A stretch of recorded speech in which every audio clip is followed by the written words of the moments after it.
इमरान खान ने आइंदा जलसों के लिए कारकुनान से कौन सी डिमांड की? साबिक वजीर आजम और चेयरमैन पीटीआई इमरान खान ने आइंदा जलसों के लिए कारकुनान से डिमांड करते हुए सोशल मीडिया पर पैगाम जारी कर दिया। वजारत उज़्मा से फारिग होने के बाद इन दिनों इमरान खान हुकूमत मुखालिफ जलसे कर रहे हैं। अब पाकिस्तान तहरीक इंसाफ से तस्दीक शुदा इंस्टाग्राम अकाउंट पर भी कारकुनान के लिए खुसूसी पैगाम जारी किया गया है।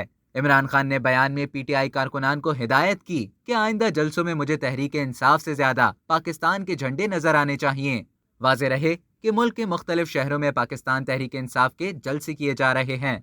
इन जलसों के बाद इमरान खान आज़ादी मार्च की तहरीक का ऐलान करेंगे। अब तक के लिए इतना ही। मजीद खबरों और न्यूज़ अपडेट्स के लिए डेली जंक को सब्सक्राइब करें और बेल आइकन पर क्लिक करें ताकि ताज़ा तरीन वीडियोस का नोटिफिकेशन आपको बर वक्त मौसूल हो।